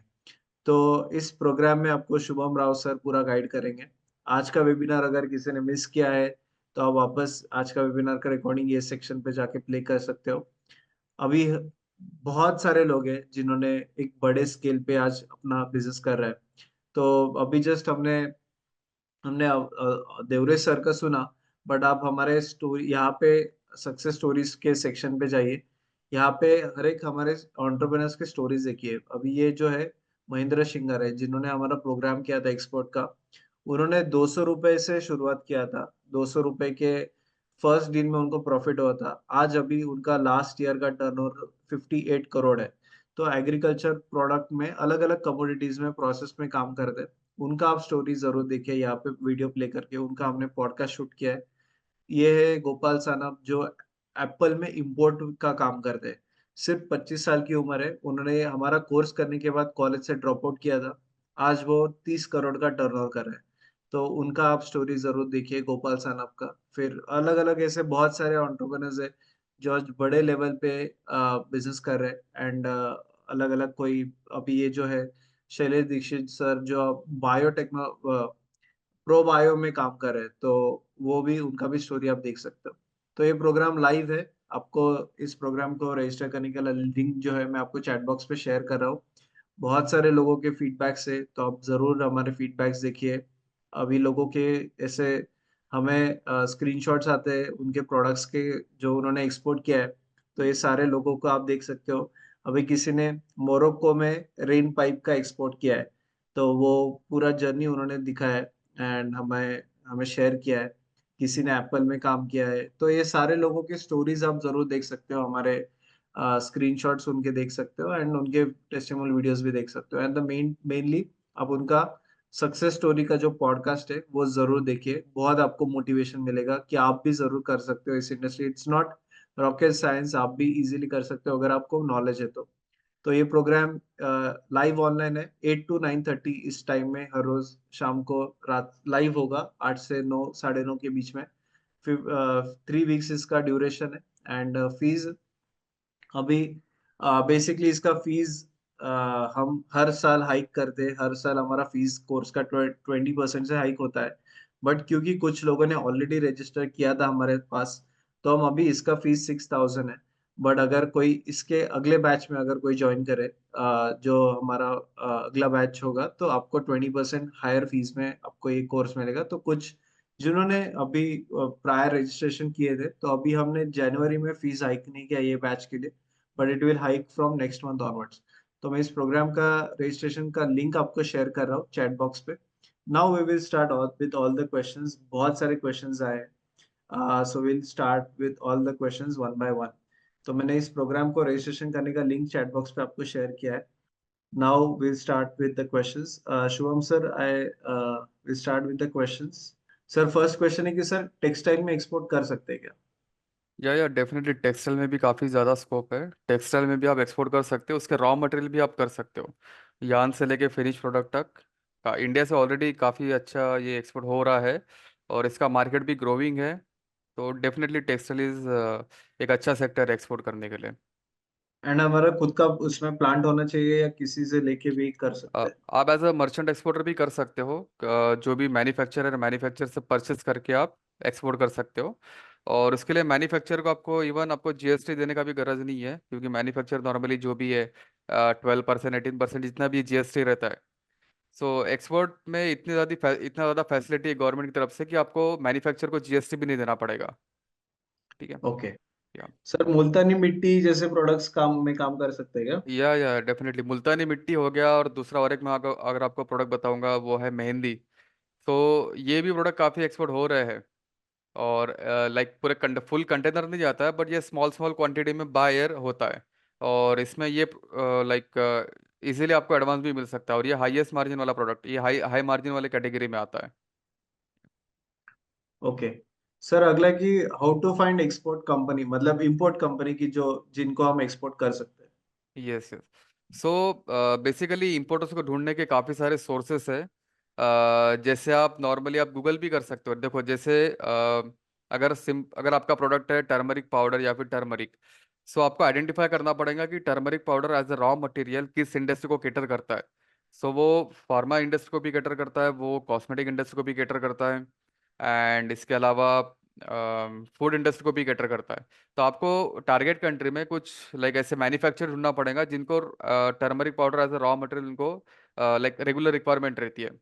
सो ये एक सिंपल तरीका होगा गूगल का, बट इसके अलावा भी काफ़ी सारे ऐसे B2B वेबसाइट्स है।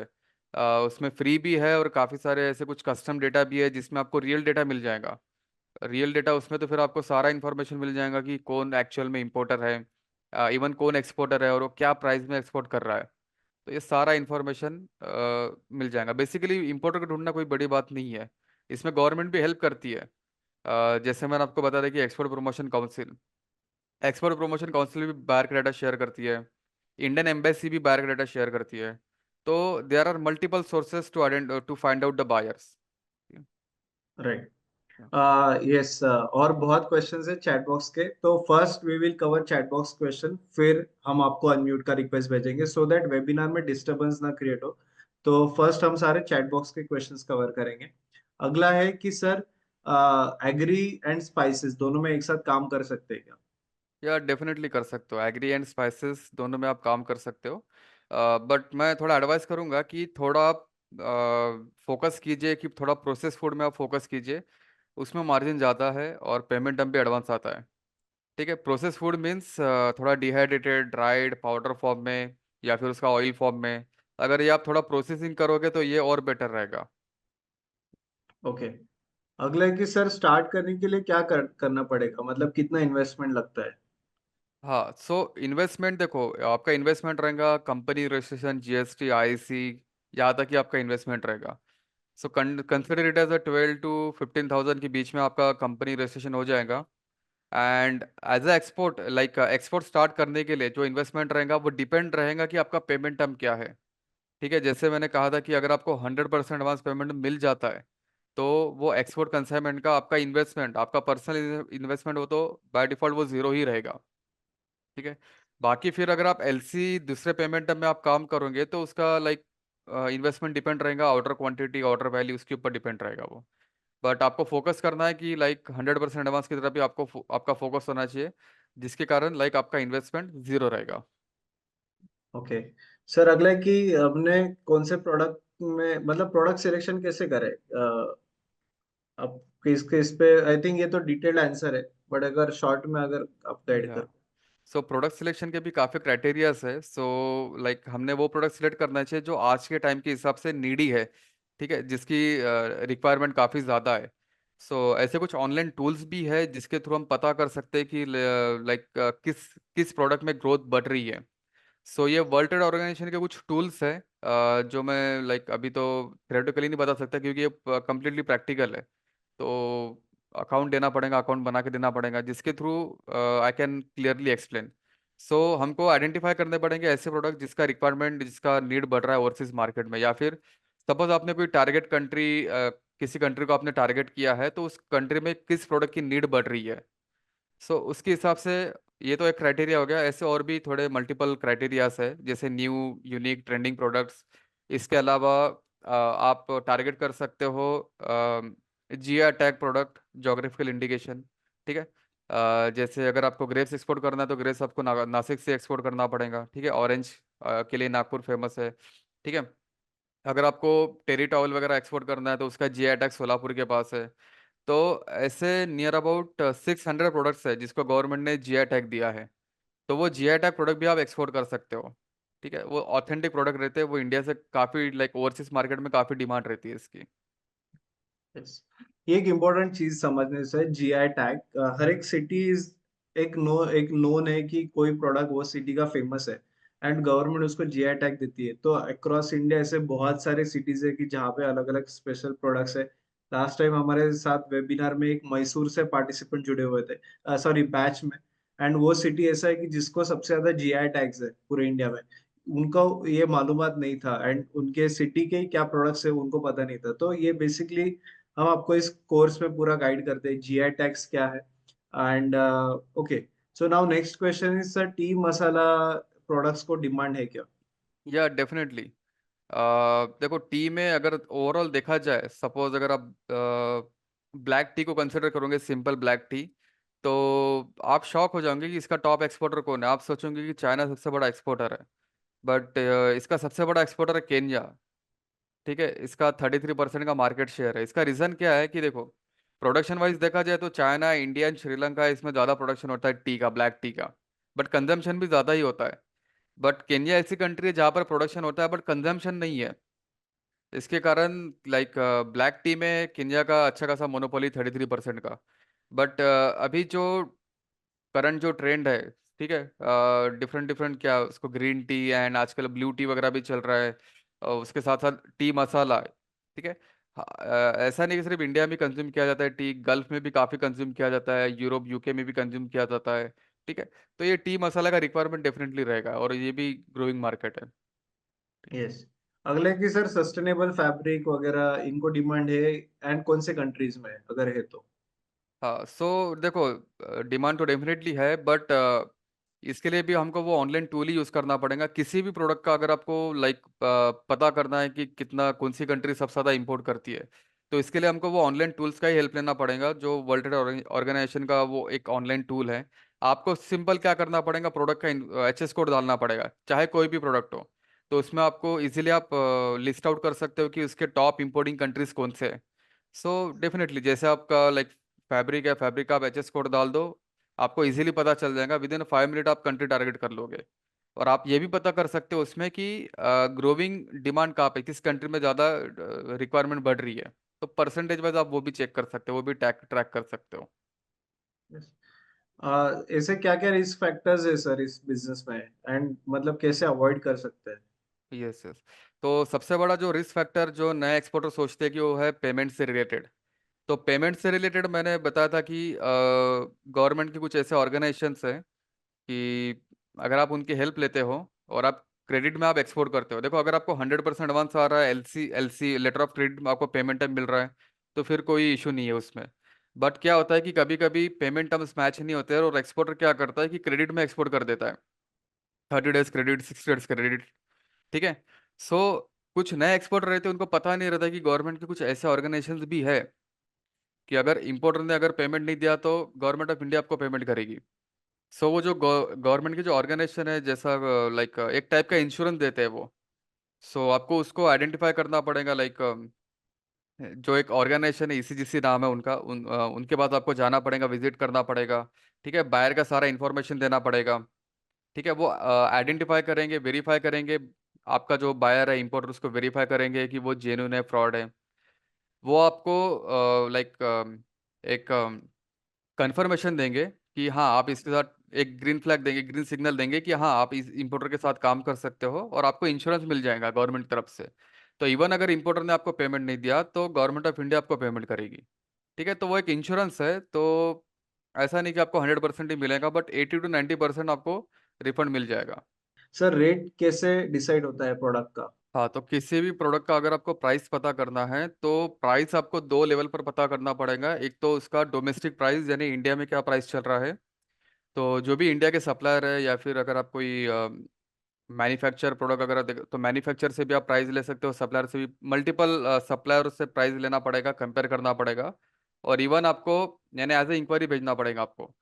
बट ये आप एक्सपोर्ट कर रहे हो तो आपको एक्सपोर्ट में जो भी कॉम्पिटिटिव कंट्री, जो भी आपकी, सपोज चाइना भी वो प्रोडक्ट एक्सपोर्ट कर रहा है, या फिर अगर वो फॉर एग्जांपल अगर यूके भी वो प्रोडक्ट एक्सपोर्ट कर रहा है, तो आपको जो भी आपके कॉम्पिटिटर्स है, कॉम्पिटिटर्स कंट्री है, सो वहाँ के जो टॉप एक्सपोर्टर है उनको आइडेंटिफाई करना पड़ेगा, उनको भी आपको इंक्वायरी डालना पड़ेगा। सो वहाँ से आपको रेट पता करना पड़ेगा कि इंटरनेशनल मार्केट में रेट क्या चल रहा है। तो ये इजी तरीका हो गया ये। इसमें कुछ लाइक कुछ फ्री ऑफ कॉस्ट है ये। बट हाँ, अगर आपको कुछ रियल डेटा चेक करना है तो आपको फिर वो इंपोर्ट एक्सपोर्ट का कस्टम डेटा आपको परचेस करना पड़ेगा लास्ट मंथ का। तो लास्ट मंथ में किस एक्सपोर्टर ने किस इंपोर्टर को क्या प्राइस पे सेल किया है, तो वो आपको इजीली पता चल जाएगा, उससे वो रियल डेटा पता चल जाएगा उसमें। नेक्स्ट क्वेश्चन है, सर मिनिमम क्वांटिटी कितना एक्सपोर्ट कर सकते हैं? So minimum quantity as such देखो, वो डिपेंड करता है कि प्रोडक्ट कौन सा है। ठीक है, क्योंकि इंडिया से देखो गोल्ड ज्वेलरी भी एक्सपोर्ट होती है, तो गोल्ड ज्वेलरी या फिर कुछ डायमंड की रिंग है, सो वो तो लाइक कंटेनर में तो नहीं होगा, वो तो बाय एयर ही जाएगा वो। सो minimum quantity depend on the product की वो प्रोडक्ट कौन सा है। सो सपोज फॉर एग्जांपल अगर आप कुछ जैसा मैं स्टील वायर वगैरह एक्सपोर्ट करता हूँ, ठीक है, तो मैं वो 500 किलो भी एक्सपोर्ट कर सकता हूँ। नॉर्मली तो मेरा 27 टन से जाता है। बट अगर कस्टमर को रिक्वायरमेंट है 500 किलो की, तो मैं 500 किलो भी एक्सपोर्ट कर सकता हूँ।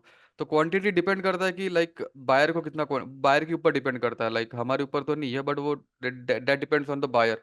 एंड सपोज आपको अगर प्रोडक्ट एक्सपोर्ट करना है, स्पेशली देखो लाइक एल्फेंसो मैंगो काफ़ी एक्सपोर्ट होता है, ठीक है, लाइक इंडिया से यूएसए में। तो वो सारा बाय एयर ही जाता है वो। सो वो डिपेंड करता है कि लाइक जो आपका इंपोर्टर है उसको कितनी रिक्वायरमेंट है। He can ask 300 kg, 500 kg, और ही कैन आज 1200 kg भी, depending on this requirement. So quantity depend करता है कि बायर को कितना चाहिए, उसके ऊपर डिपेंड करता है वो।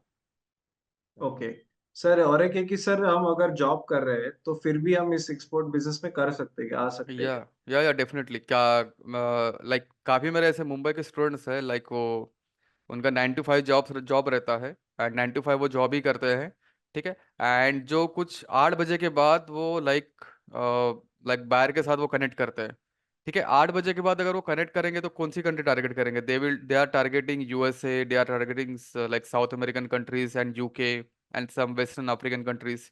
ठीक है, तो जॉब करने के बाद वो एक अपना पार्ट टाइम में एक्सपोर्ट भी करते हैं ऐसा। और वो एक्सपोर्ट भी कर रहे हैं, लाइक फुल कंटेनर तो नहीं कर रहे हैं, but small small consignment by air वो शिप कर रहा है। सो जॉब के साथ भी काफी लोग कर रहे हैं, एक्सपोर्ट कर रहे हैं।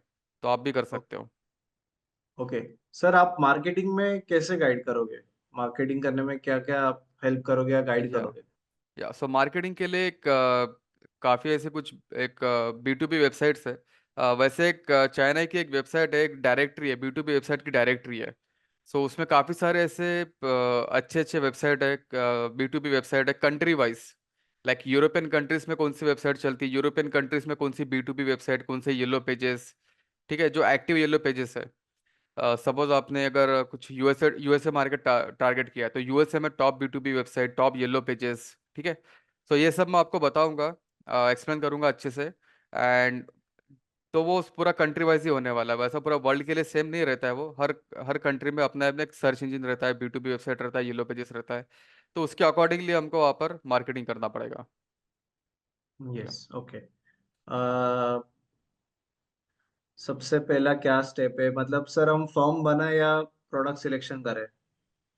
देखो, फर्म तो लाइक आपको तो नहीं बनाना है, लाइक जो आपका एजेंट है, CA है, उसके थ्रू ही करना है। बट हाँ, आप प्रोडक्ट सिलेक्शन कर सकते हो, क्योंकि प्रोडक्ट सिलेक्शन में अगर आपको कहीं पर माइक्रो मैनेजमेंट करना है, अगर आपको टाइम इन्वेस्ट करना है, तो वो प्रोडक्ट सिलेक्शन में करना चाहिए।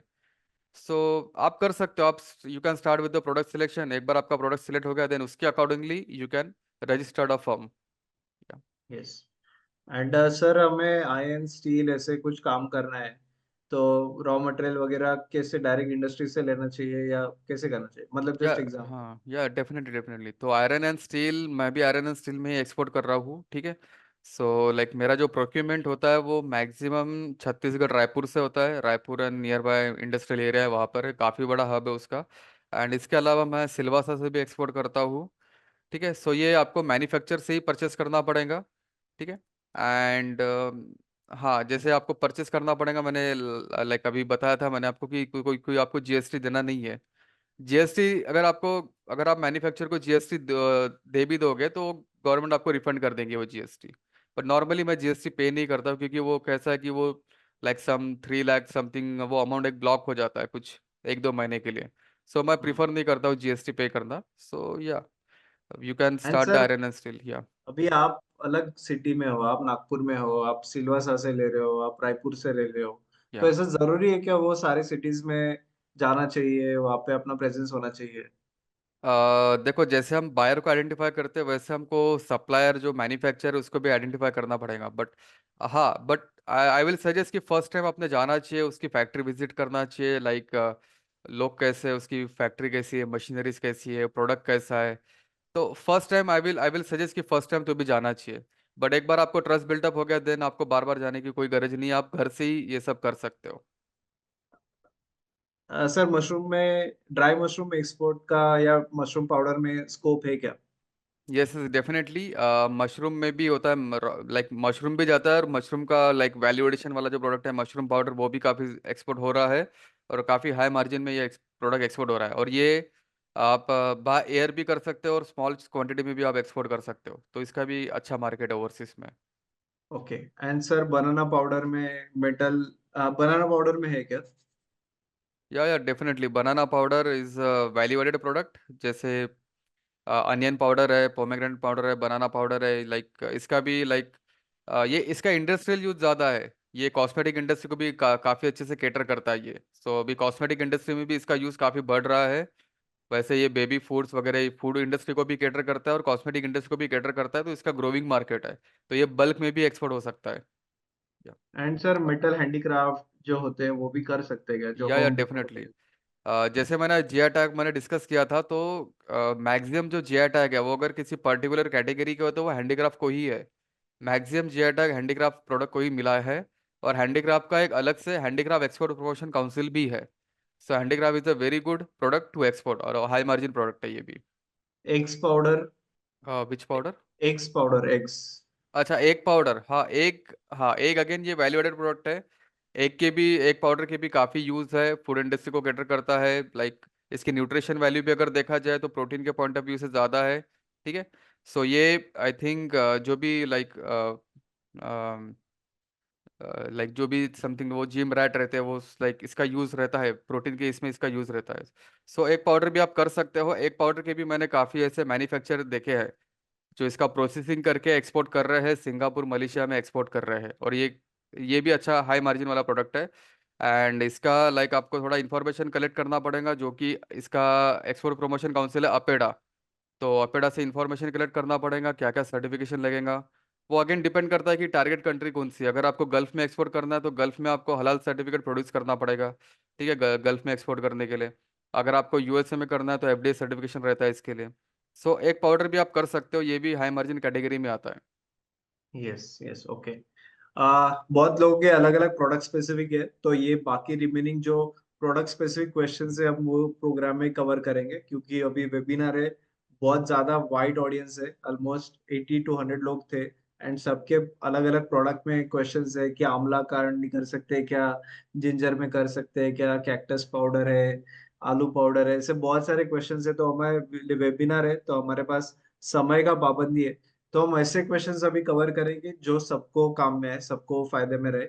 इस ऑफ कोर्स इस प्रोग्राम में हमारे 30 पार्टिसिपेंट्स ही लिमिटेड होते हैं, तो इस प्रोग्राम में आपको 1 to 1 हर एक प्रोडक्ट का आपको पूरा गाइडेंस दिया जाएगा। जब प्रोडक्ट सिलेक्शन का टाइम आएगा तो तभी आपके सारे क्वेश्चंस एंड आपके प्रोडक्ट का कहाँ डिमांड है, उसमें कितना वॉल्यूम में आप काम कर सकते हो, क्या प्राइस में आप प्रोडक्ट बेच सकते हो, ये सारा कोर्स में हम 1 to 1 आपको सबका गाइड करेंगे। बट आज हमारे पास टाइम लिमिटेड है, तो मैं ऐसे कुछ अभी जनरल क्वेश्चंस कवर करूंगा जो सबको उसको जिसको आप सबका फायदा हो सके। तो अभी ऐसे कुछ कॉमन क्वेश्चन है। सर, नेचुरल प्रोडक्ट्स है जो मतलब जिसमें केमिकल नहीं है, तो ऐसे प्रोडक्ट को भी डिमांड होता है क्या?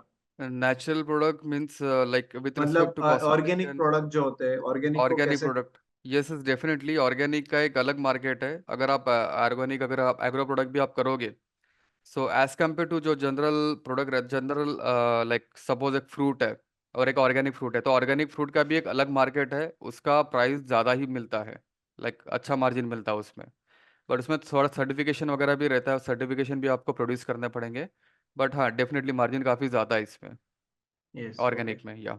अगला है कि सर, ये जो डॉक्यूमेंट है, जीएसटी, आरसीएमसी वगैरह, ये सारी प्रोसेस हम कोर्स में सीखेंगे क्या? ये मतलब आरसीएमसी का रजिस्ट्रेशन, क्या क्या रजिस्ट्रेशन लगते हैं, ये सारा प्रोसेस हम सीखेंगे yes course yes definitely definitely, even IC हो गया, आरसीएमसी हो गया, ये आप इजीली कैसे बना सकते हो, I will definitely guide you. में? यस। बेसिकली लाइव डेमोन्स्ट्रेशन भी सर इसमें गाइड करते हैं, इस प्रोग्राम में वेबसाइट पे जाके कैसे रजिस्टर करना है वो सारी चीजें गाइड करते हैं। बट एक क्वेश्चन है कि क्या हम आपको करके देंगे क्या? तो ये अभी don't want to give you false commitment, जो प्रैक्टिकली पॉसिबल है हम आपको प्रोसेस समझाते हैं, अल्टीमेटली आपको करना है। अगर आप बोलोगे कि कल आप हमारा प्रोडक्ट भी एक्सपोर्ट करके दोगे तो हम ये कोर्स ही क्यों करेंगे? तो हमें आपको इक्विप करना है, आपको एक क्या आपको एक सक्षम बनाना है कि आप खुद आपके पैरों पे खड़े रहे, एक्सपोर्ट करें, एंड जब आप ये प्रोसेस खुद कर दो तब आप ज्यादा सीख पाते हो। तो हम आपको पूरा कैसे तैरना है वो सीखेंगे, बट अल्टीमेटली आपको तैरना है, आपको इस समुंदर में आना है एक्सपोर्ट के। तो वो हम आपको पूरा प्रोसेस समझेंगे, बट अल्टीमेटली जो काम है वो आपको करना है। तो हम आपको कोई फॉल्स कमिटमेंट नहीं करना चाहते, जो एक्चुअल में प्रैक्टिकली जो होता है वही हम आपको गाइड करेंगे। एंड इसी वजह से हम लास्ट 30 ईयर से हम काम कर रहे हैं। आज आप हमारे अगर हमारे गूगल रिव्यूज देखो, हमारे पार्टिसिपेंट्स के सक्सेस स्टोरीज देखो, तो आपको समझ में आएगा कि हम जो भी गाइड कर रहे हैं वो प्रैक्टिकल है, जो फिजिबल है। यस। अभी कुछ है sir, average investment required for एक कंटेनर अगर हमें करना है, तो एवरेज इन्वेस्टमेंट क्या लगता है? डिपेंड करता है प्रोडक्ट कैसा है। सपोज फॉर एग्जांपल अगर आप नॉर्मल अनियन सिलेक्ट करते हो, ठीक है, सो अनियन का कैसा है कि वो अप्रोक्सीमेटली 27 टन्स कंटेनर के अंदर स्टफ होता है। एंड सपोज अगर फॉर एग्जांपल अगर मार्केट रेट है उसका 10 रुपीज़ पर केजी फॉर एग्जांपल, सो उसके हिसाब से 2,70,000 वो उसका लाइक एक्स फैक्ट्री प्राइस हो गया, फैक्ट्री प्राइस हो गया, एक्स वर्क प्राइस हो गया। इसके ऊपर लाइक जो भी ट्रांसपोर्टेशन कॉस्ट है एंड ओशन फ्रेट है, ठीक है। सपोज अगर आपको दुबई में एक्सपोर्ट करना है, तो लाइक 1,20,000, लाइक 2 लाख आप ऐड कर दो उसमें, तो अगर 10 रुपीज़ पर केजी है तो अप्रोक्सीमेटली लाइक 5 लाख रुपीज़ तक, 5 लाख रुपीज़ में आपका पूरा कंटेनर दुबई तक पहुंच जाएगा। ये तो जस्ट टेंटेटिव मैंने बताया, बाकी वो डिपेंड करता है प्रोडक्ट एंड क्वांटिटी पे। एंड ऑफ कोर्स अल्टीमेटली आपके पेमेंट टर्म्स कैसे है बायर के साथ, जो भी इंपोर्टर है? अगर आप 100% एडवांस में काम कर रहे हो तो मे बी आपको इन्वेस्टमेंट का जरूरत भी नहीं है। तो ये कैसे करना चाहिए, ये सारा प्रोसेस हम आपको गाइड करते हैं। सप्लायर से क्रेडिट पे कैसे मान ले, या इंपोर्टर्स के साथ कैसे टर्म्स सेट करें, ये सारी चीजें हम आपको इस प्रोग्राम में गाइड करेंगे। ये काफी अच्छा प्रोसेस है, एंड ये एक ऐसा बिजनेस है कि आपको अपफ्रंट इन्वेस्टमेंट नहीं लगता है, अगर प्रोवाइडेड आपको नॉलेज है एंड आपको टर्म्स एंड कंडीशन सेट करते आता है। अगले कुछ क्वेश्चंस है जो कॉमन क्वेश्चंस है, मैं अभी क्विकली कवर करता हूँ। सर, डायरेक्टली हम मैन्युफैक्चरर से एक्सपोर्ट कर सकते हैं क्या? मतलब हमारा पैकेजिंग ब्रांडिंग करके मैन्युफैक्चरर के साथ डायरेक्टली एक्सपोर्ट हो सकता है क्या? यस यस डेफिनेटली, आप वाइट लेबलिंग आप कर सकते हो। काफ़ी ऐसे मैन्युफैक्चरर है जो कि like as a core manufacture ही वो काम करते हैं, और वो लाइक अगर आपको अपना लोगो लगाना है, अपना ब्रांडिंग करना है, तो ब्रांडिंग के साथ भी आपको प्रोवाइड करते हैं। ठीक है, तो काफ़ी लाइक स्टील इंडस्ट्री में भी काफ़ी ऐसे हैं जिनके साथ मैं काम करता हूँ, तो वो अपना ब्रांडिंग करके देते हैं वो। लाइक एंड सर, फॉर जो भी बिगिनर है, फर्स्ट शिपमेंट एग्जिस्टिंग बायर से होगा क्या? पता नहीं, I don't know this question. What is, अगर आपका विद्याधर आपका क्वेश्चन अब वापस पूछे, आपका क्वेश्चन नहीं समझ में आ रहा है। Okay, how to select name to register a firm, आप हम आपको इस प्रोग्राम में गाइड करेंगे। कैसे नेम सिलेक्शन करना है, ट्रेडमार्क फ्री वाली चीजें वो हम आपको गाइड करेंगे। सर, सर्टिफिकेशन वगैरह लगता है क्या, प्रोडक्ट सर्टिफिकेशन? यस यस, वो डिपेंडिंग ऑन द प्रोडक्ट, अलग अलग प्रोडक्ट के लिए अलग अलग सर्टिफिकेशन लग सकता है, और डिफरेंट कंट्रीज के भी जो भी आपकी टारगेट कंट्री है उनके भी कुछ रूल्स रह सकते हैं। सो उसके हिसाब से आपको सर्टिफिकेशन रेडी करना पड़ेगा। Yes. Yes, okay. Yes, so I think हमने चैट के सारे क्वेश्चंस कवर किए। कुछ प्रोडक्ट स्पेसिफिक है वो हमने कवर नहीं किए, क्योंकि बहुत सारे क्वेश्चंस अभी मुझे आ रहे हैं अलग अलग प्रोडक्ट स्पेसिफिक। बट अभी अगर आपको हैंड रेस करके जिनको क्वेश्चन पूछना है, हमारे पास आखिरी 5 मिनट है, आप अनम्यूट करके आपका क्वेश्चन पूछ सकते हो। आप हैंड रेस का रिक्वेस्ट डालिए, मैं आपको हैंड अनम्यूट का रिक्वेस्ट आपको फिर I will share it with you. Onion price cell value पे होगा क्या? ओनियन प्राइस, मजर आपका क्वेश्चन नहीं समझ में आ रहा है। अब ओनियन प्राइस सेल वैल्यू पे होगा, आई डोंट नो आपका क्या क्वेश्चन है। मजर, अगर आप वापस पूछ सकते हो तो। Existing buyer means from year end trial के लिए होगा क्या? Existing buyer means from year end trial होगा क्या? See, we will connect you with existing exporter जो हमारे एल्यूमनाइज है, बट आपको उनके साथ क्या कैसे ट्रेड करना है वो आपको आपके लेवल पे डिस्कशन करना पड़ेगा।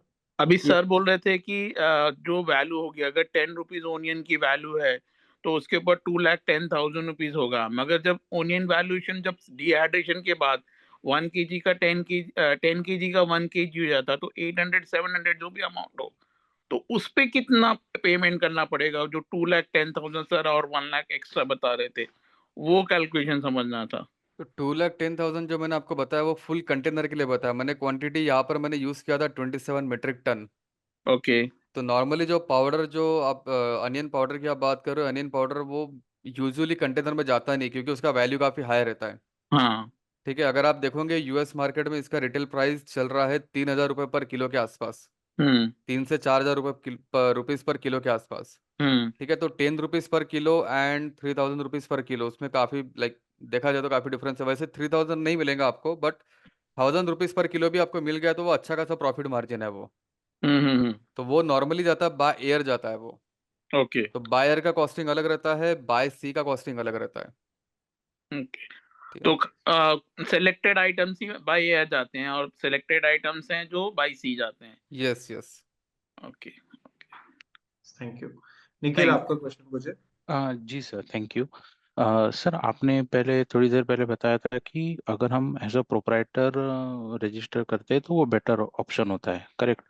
तो मैं ऐसे ही, मतलब आपने जब बोला तब मैं ऐसे गूगल कर रहा था। तो हमें शॉप एक्ट भी निकालना पड़ता है उसके लिए? हाँ हाँ, डेफिनेटली। तो अगर जैसे अगर हम प्रोप्राइटर है और हम शॉप एक्ट निकालते भी है, तो शॉप एक्ट में हम क्या रजिस्टर करेंगे? हम अपना पर्सनल रजिस्टर करेंगे या फिर जो कंपनी हम नाम रखेंगे वो करता है? नाम तो फर्म के नाम पे, आपको एक फर्म फर्म का नाम रखना पड़ेगा ना। Okay. Like export import point of view से आपको एक नाम रजिस्टर करना पड़ेगा। देखो, जैसे मैंने अपने कंपनी का नाम रखा EQ ग्लोबल। हम्म। ठीक है, तो ऐसा मैं कुछ प्रोडक्ट को डिफाइन नहीं कर रहा हूँ, मैं मल्टीपल प्रोडक्ट में डील कर सकता हूँ EQ हम्म। ग्लोबल के नाम से। हम्म। ठीक है, जो मैं कर भी रहा हूँ। So okay. जो भी रहेगा फर्म के नाम पर ही रहेगा। ठीक है, इवन ओके। आपका करंट अकाउंट एवरीथिंग फर्म के नाम पे ही रहेगा वो तो। ओके। ओके, तो ये उद्यम जो निकलता है वो तो हमारे उद्योग पर्सनल। आधार। हाँ, उद्योग आधार, हाँ। हाँ देखो। वो हमारे नाम पे निकलेगा ना वो तो? देखो इसके लिए, देखो ये जो कंपनी रजिस्ट्रेशन वाला जो जो पार्ट है, इसके काफ़ी ऐसे रूल्स है। देखो, जब मैंने कंपनी रजिस्टर किया था 5 साल पहले किया था, अभी थोड़े बहुत रूल चेंज हुए। हो सकता हम्म। है सामने में भी रूल चेंज हो जाए। ठीक है, अच्छा। तो आपको जाना पड़ेगा, कंसर्न पर्सन को कांटेक्ट करना पड़ेगा, जो कि आपका सीए है या फिर जो भी लाइक शॉप एक्ट बना के रहता है, ठीक है, उसको आपको कांटेक्ट करना पड़ेगा। तो जो भी लेटेस्ट रूल है, हम्म। ठीक है, अब वो आपको बता देगा, गाइड कर देगा। सो एज ए एक्सपोर्टर, देखो एज ए एक्सपोर्टर आपको यहाँ पर फोकस करना है as a deal breaker. Right. ठीक है, आपका फोकस होना चाहिए प्रोडक्ट सिलेक्शन पे, मार्केट सिलेक्शन पे, बायर आइडेंटिफिकेशन पे। ठीक है, क्योंकि डिस्पैच एंड डॉक्यूमेंटेशन में भी काफ़ी ऐसा लाइक प्रोसेस रहता है जो आप अकेले नहीं कर सकते हो। आपको हम्म। सीएचए एंड फ्रेट फॉरवर्डर का हेल्प लेना ही पड़ेगा। विदाउट सीएचए फ्रेट फॉरवर्डर आप कुछ भी एक्सपोर्ट नहीं कर सकते हो। तो आपको हम्म। सब कुछ अकेले नहीं करना है। आपका देखो, आपको आपका पूरा focus product, market and buyer पर ही होना चाहिए। ठीक है, हम्म। बाकी फिर देखो सारे काम आप अकेले नहीं कर सकते हो। तो जो सीए का काम है सीए को करने दो, बैंक का काम बैंक को करने दो, सीएचए एंड फ्रेट फॉरवर्डर का काम है उनका काम उनको करने दो। आपका काम होना चाहिए एज अ डील ब्रेकर। ठीक है, ठीक अगर है, मैं ठीक है। सिंप्लीफाई करूँ तो। या थैंक यू सर। एंड आपका काम ये भी है कि अच्छे जो लोग हैं, सीएचए कैसे फाइनलाइज करना है, सीए कैसे फाइनलाइज करना है, आपको शिपिंग पार्टनर आपको कैसे फाइनलाइज करना है, ये काफी इंपॉर्टेंट चीज है। तो ये लोगों के साथ कैसे फाइनल करना है, क्या क्या टर्म्स है, क्या क्या क्वेश्चंस आपको उनको पूछने हैं, ये सारी चीजें हम इस प्रोग्राम में आपको गाइड करते हैं, सो दैट आप जेन्यून ऑथेंटिक लोगों के साथ ही कनेक्ट हो। अगर आपका सीएचए अगर गलत हो गया, सीएचए पार्टनर गलत हो गया, तो आपका पूरा एक्सपोर्ट साइकिल गड़बड़ हो सकता है। तो हम आपको ये गाइड करते हैं कि क्या कैसे सिलेक्ट करना चाहिए एक अच्छा सीएचए, क्या क्या उसके पैरामीटर्स होते हैं। तो ये चीजें हम आपको इस प्रोग्राम में गाइड करेंगे। जी जी जी। Thank you sir. अगला क्वेश्चन है सर, शिपिंग कॉस्ट वगैरह ये सब चीजें कैसे कैलकुलेट करें? हाँ, शिपिंग कॉस्ट के लिए वही है, फ्रेट फॉरवर्डर ही है, फ्रेट फॉरवर्डर सीएचए वही आपको बताएंगे कि depending on the quantity, depending on the product, depending on the volume, आपको वो फ्रेट लेना पड़ेगा आपके सीएचए एंड फ्रेट फॉरवर्डर से, तो वही आपको फ्रेट बता देंगे जो भी करंट रेट है। या अगला है कि सर पार्टनरशिप फॉर्म में कर सकते हैं क्या?